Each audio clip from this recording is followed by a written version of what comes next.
আমরা নিজের পছন্দের, নিজের দলের, নিজের মতের মানুষদের দোষ ত্রুটি যদি ধরাও পড়ে, তারপরও সেটাকে আমরা ধামাচাপা দেওয়ার জন্য নানান যুক্তি, নানান ব্যাখ্যা আমরা দাঁড় করাই এবং সেটাকে ধামাচাপা দেওয়ার চেষ্টা করি। আর যদি নিজের পছন্দের বাইরের কোনো লোক থাকে যার প্রতি আমার কোনো কারণে অপছন্দ ভাব আছে, আমি তাকে আমার মনে করি না, তখন সেই লোকটার কোনো ভালো কিছু পাইলেও বলি যে মতলব কি আল্লাহ জানে। আল্লাহ রাব্বুল আলামিন বলেছেন, ইয়া আইয়ুহাল্লাযীনা আমানু ইজতানিবু কাসীরাম মিনায-যন্ন ইন্না বা'যা-যন্নি ইসম। হে ঈমানদাররা, তোমরা একে অন্যে কেউ কারো প্রতি কুধারণা করবে না, কারণ কুধারণা করা, মন্দ ধারণা করা এটা গুনাহের কাজ। এটাও দেখবেন যে অন্যের ব্যাপারে কুধারণা করতে আমরা মহাপটু। একজন মুসলমান অন্য মুসলমানের 10টা দিক দেখছে দোষের, তারপরও সে চিন্তা করবে হয়তো আমি ভুল দেখছি, হয়তো আমি যা দেখছি বাস্তবতা তার ভিন্ন কিছু, হয়তো তার কোনো ওজর আছে। এরকম বিভিন্ন ভাবে সে ওজর তালাশ করবে অন্যের ব্যাপারে, আর নিজের ব্যাপারে সে করা হবে। আমরা নিজের ব্যাপারে বিভিন্ন সাফাই গাই, আর অন্যের ব্যাপারে যত খোঁচাখুচি করে তার দোষ বাইর করা যায়, চিত্র অন্বেষণ করা যায়, সেই চরিত্র আমাদের মধ্যে আছে না নাই? আল্লাহ তাআলা সেটাও নিষেধ করেছেন। এরপর আল্লাহ তাআলা আরো নিষেধ করেছেন 3 নম্বরে, ওয়ালা তাজাসসু, তোমরা এক অন্যের পেছনে স্পাইগিরি করো না। স্পাইগিরি করো না, তোমরা একে অন্যের সাথে গোয়েন্দাগিরি করো না। ওই যে দোষ বাইর করা, ছিদ্রান্বেষণ এটা করবা না। এগুলো দেখবেন আমাদের মধ্যে প্রচুর আছে। বরং যারা ইসলাম প্র্যাকটিস করে তাদের মধ্যে কোনো কোনো ক্ষেত্রে এই রোগগুলো আরো বেশি, যে এক দলের লোক আরেক দলের লোকের বিরুদ্ধে স্পাইগিরি করে, আছে না নাই? এক দলের লোক আরেক দলের লোকের দোষ বাইর করার জন্য টর্চ লাইট নিয়ে নেমে যায়, আছে না নাই? ভাইরা আমার, এরপর আল্লাহ তাআলা বলেছেন 4th, ওয়ালা ইয়াগতাব বা'দুকুম বা'দা, তোমাদের কেউ যেন কারোর গীবত না করে। এই গীবত তো এখন আর গীবত নাই, গীবত এখন ঘি ভাত হয়ে গেছে। গীবত এখন কি হয়ে গেছে? ঘি ভাত হয়ে গেছে। দুইজন একত্র হলে 3 নম্বর জনকে নিয়ে যদি আলাপ আলোচনা না করা হয়, তার দোষ ত্রুটি গুলাকে রসিয়ে রসিয়ে, মজা করে করে, হেসে হেসে, আনন্দ করে যদি চর্চা না করি, আমাদের মজলিসটাই পানসে পানসে লাগে। ঠিক না বে ঠিক? এই পরিমাণ ভয়ঙ্কর আকার ধারণ করেছে গীবত। এই পাপ যখন আমরা করি, এই অপরাধ যখন আমরা করি, আমাদের হিতাহিত জ্ঞান পর্যন্ত থাকে না। আমরা এমন ভাবে করি এটা যে অপরাধ, সে অপরাধ বোধটুকু পর্যন্ত আমাদের মধ্যে কাজ করে না। ভাইরা আমার, গীবতের অপরাধ সকাল থেকে রাত পর্যন্ত সারাদিনে কতবার হয় আপনার, আপনি যদি হিসাব করেন তো দিন শেষে আপনি অবাক হয়ে যাবেন। দেখা যাবে আপনার দ্বারা সবচেয়ে এই ভয়াবহ পাপটা পরিমাণে অন্য অনেক পাপের চাইতে বেশি হচ্ছে। ঠিক না ঠিক? আপনি যদি কোনো গীবত না করেন, দুজন তৃতীয় কাউকে নিয়ে সমালোচনা করছেন, ওখানে বসে আপনি রসিয়ে রসিয়ে সে মজা শুনছেন। ওয়াজ মাহফিলের মধ্যে বসে আজকাল অনেক গীবত হয়, হয় কি হয় না? ব্যক্তির ব্যক্তিগত বিষয়গুলো নিয়ে চর্চা করা, খোঁচাখুচি করা, দ্বীনদার ভাইদের ভিতরে ইসলাম প্র্যাকটিস করে সেই ভাইদের মধ্যে এরকম ব্যাপক আকার ধারণ করেছে। এগুলো বাধা দেওয়ার মতো লোক পাওয়া যায় না। আমার মাদ্রাসার ছাত্র জীবনে এক ভাইয়ের কথা মনে পড়ে। এই কুমিল্লার মানুষ উনি ছিলেন, আব্দুল কাইয়ুম ভাই, কোথায় আছেন জানি না। সেই ছাত্র জীবনে হাটাজারিতে যখন পড়ি তখন ছিলেন। আমার মনে আছে যে আমরা কখনো যদি কারো বিষয়ে কোনো সমালোচনা করছি, সাথে সাথে আব্দুল কাইয়ুম ভাই বলতেন, ভাই হয় থামান আলোচনা, না আমি এখান থেকে চলে যাব, কারণ আমি গুনাহ করব না। গীবত করা যেমন গুনাহ, গীবত শোনাটাও আমি শুনবো না। এরকম মুত্তাকি পরহেজগারের সংখ্যা আমাদের সমাজে অনেক কম। এই হিম্মত আমাদেরকে করতে হবে যে আমি গীবত করব না, গীবত শুনবো না। অনেকে গীবত করার সময় শয়তান তাকে একটা যুক্তি তুলে দেয়। দেখবেন আপনি যদি বলেন যে ভাই এটা তো গীবত হয়ে যাচ্ছে, থাক আমরা এটা না করি, এটা যদি বলেন তো সাথে সাথে দেখবেন শয়তান ওই লোকটার কাছে একটা লজিক ধরায় দেয়, একটা যুক্তি ধরায় দেয়। কি? শয়তান বলে যে তুমি যেটা বলতেছো এটা তো সত্য কথা বলতেছো। বলে যে আরে ভাই আমি যা বলছি সত্য বলছি, আমি তার সামনেও বলতে পারবো। তো সামনে যদি বলতে পারো, তুমি সামনেই বলো, পিছনে আর বলবা না। ইসলাম চায় মানুষের সামনে দোষটা বলো আর পেছনে গুণটা বলো। সামনে গুণ বললে সে পাম্পট্টি পেয়ে ভুলে যাবে, অহংকারী হয়ে যাবে। এই জন্য গুণটা বাহিরে বলো, অন্যজনের কাছে বলো, সে তার প্রতি ভালো ধারণা করবে, সামাজিক সম্প্রীতি তৈরি হবে। আর দোষগুলা পেছনে বললে অন্যরা তার প্রতি কুধারণা করবে, খারাপ ধারণা করবে, সম্পর্ক নষ্ট হবে, সামাজিক সম্প্রীতি বিনষ্ট হবে। বরং দোষের কথাটা ওই লোকটার সামনে বললে সে নিজে সংশোধন হয়ে ভালো মানুষ হতে পারবে। এই জন্য ইসলাম বলে সামনে মানুষের দোষের কথাটাকে সুন্দরভাবে, খুব বিনয়ের সাথে এমন ভাবে উপস্থাপন করো যাতে তিনি রাগ না হন, তার ভুলটা তিনি বুঝতে পারেন। সেইভাবে তুমি চমৎকার ভাবে তার সংশোধন করো। সামনে দোষটা সামনে বলো, আর গুণটা পেছনে বলো, সামনে গুণ বলবা না। সামনে গুণ বললে সে অহংকারী হয়ে যাবে।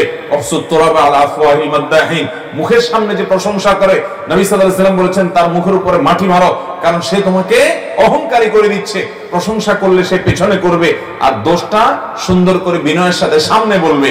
আর আমাদের নেচার হয়ে গেছে, অভ্যাস হয়ে গেছে, প্রবণতা হয়ে গেছে উল্টা। আমরা মানুষের সামনে পাম করতে দিই, বলি মুফতি সাহেব মাশাআল্লাহ, আপনার ওয়াজ শুনলে ভাই দিলটা জুড়ে যায়, সুবহানাল্লাহ, কেমনে পারেন ভাই এরকম, মাশাআল্লাহ মাশাআল্লাহ। আর ওই পিছনে আরেকজন কাছে বলে, তা বেটা কোন কিছু জানে বোগাস। সামনে আসলে আমরা পাম করতে দেই, আর পেছনে গেলে বাঁশ দেই, ঠিক না বেঠিক? এটা কোনো মুসলমানের চরিত্র হতে, মনে রাখবেন।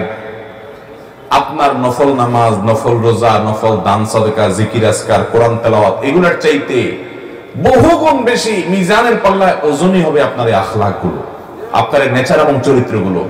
আমি সমাজে বহু নামাজি দেখি, আমি বহু দাড়িওয়ালা দেখি, আমি বহু টুপিওয়ালা দেখি, আমি বহু সহি আকীদাওয়ালা দেখি, আমি বহু সহি আমলওয়ালা দেখি, আমি বহু সহি চিন্তাওয়ালা দেখি, সহি মানহাজওয়ালা দেখি, অনেক দিক থেকে ভালো গুণ দেখি মাশাআল্লাহ। কিন্তু দেখি যে এই চরিত্রের দিক থেকে মার্কিং যখন শুরু করা হবে, তখন আমাদের অবস্থা বড় ভয়াবহ। আমি সহ আল্লাহ রাব্বুল আলামিন আমাদের সবাইকে সংশোধিত হওয়ার তৌফিক দান করুন। আমরা গীবত পরিহার করব তো ইনশাআল্লাহ। আল্লাহ বলেছেন ওয়ালা তাজাসসু, একে অন্যের পিছে লেগে টর্চলাইট দিয়ে দোষ খুঁজে খুঁজে বের করো না। অনেকে দেখবেন অনেকের বক্তব্য শুনে উদ্দেশ্যই হলো হাতাটাতা গোছায় বসে দেখি কয়টা ভুল ধরা যায়, আছে না নাই? ইউটিউব খুলে আপনার কোন হুজুর অপছন্দের, আপনার দলের বাইরের অন্য দলের, অন্য মতের, আপনি মনে করছেন যে উনি আমার লোক না, তো এবার তার ওয়াজ শুনে, কিন্তু সে শোনার উদ্দেশ্য কি? দোষ বাইর করা। এই যে দোষ খুঁজে বেড়ানো, এটা কখনো মুসলমানের চরিত্র হতে পারে? দোষ নজরে আসছে সেটা কারেকশন করা ভিন্ন জিনিস, কিন্তু ঘোটায় ঘোটায় ঘোটায় ঘোটায় দোষ আবিষ্কার করার জন্য আমাদের বহু বক্তব্য আছে। অনেক লোক শুনে এবং সেই শোনাটা দোষ ধরার জন্য শুনে, এবং এত বেশি শুনে আমি নিজেই অবাক হয়ে যাই যে আমি নিজেও তো আমার নিজের বক্তব্য এতবার শুনিনি। সুবহানাল্লাহ, এই লোক কত আল্লাহওয়ালা যে এতবার শুনে ফেলছে। জাইতুনের তেল দাড়িতে আর চুলে মাখবেন, আপনার দাড়ি আর চুল সহজে পাকবে না। আমি প্রতিদিন মাখি দাড়িতে, চুলে। আল্লাহওয়ালা যে এতবার শুনে ফেলছে। আল্লাহ তাআলা আমাদের ইসলাহ হওয়ার তৌফিক দান করুন।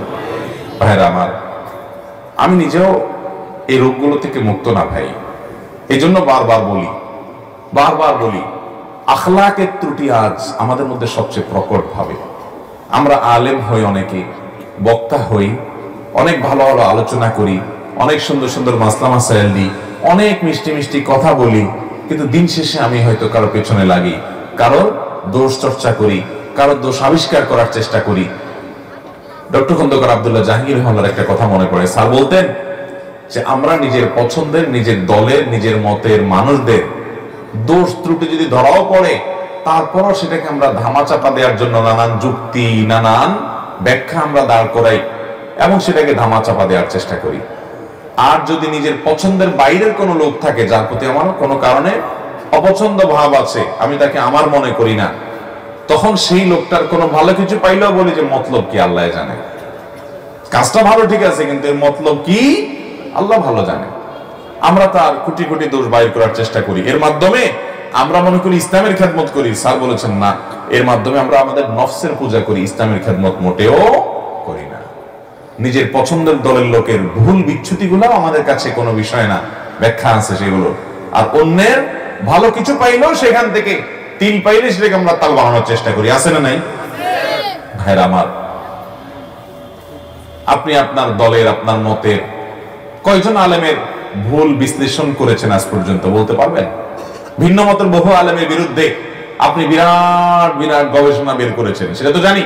তা আপনার চিন্তার, আপনার বন্ধু বান্ধবের বিরুদ্ধে এরকম কয়টা গবেষণা করেছেন? নিজের বিবেককে জিজ্ঞাসা করেন, আপনি কি নফসের পূজা করছেন না আল্লাহর আনুগত্য করছেন?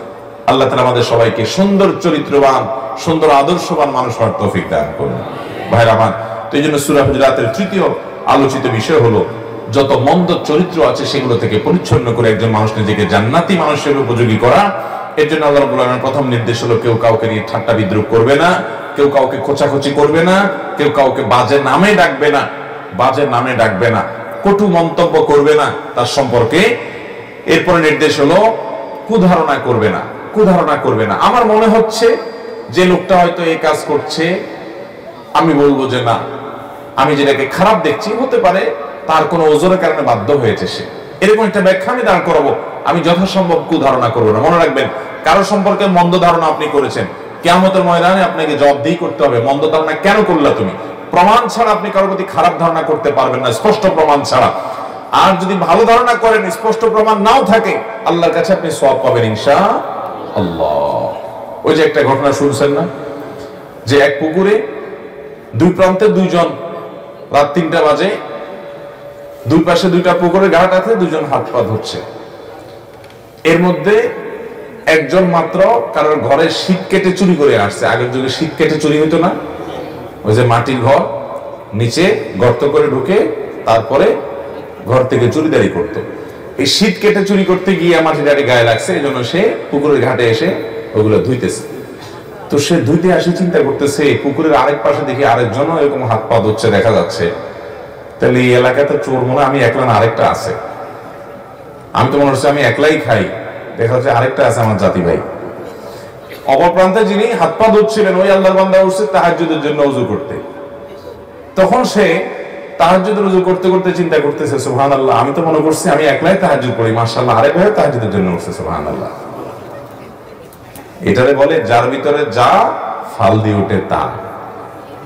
নিজে যেরকম আরেকজনকে নিয়ে ভাবেও মানুষ সেরকম। ভাইরা আমার, এই জন্য মানুষ সম্পর্কে ইতিবাচক এবং সুন্দর চিন্তা, সুধারণা করবো ইনশাআল্লাহ। মন্দ ধারণা করব, মন্দ ধারণা করা গুনাহ। ইয়াকুম আয-যান্না ফাইন্না আয-যান্না আকযাবুল হাদিস। নবীজি বলেছেন, তোমরা কারোর প্রতি কুধারণা করবে না, কারণ সবচেয়ে বড় মিথ্যা কথা হলো মানুষের প্রতি কুধারণা করা। আল্লাহ আমাদেরকে বেঁচে থাকার তৌফিক দান করুন।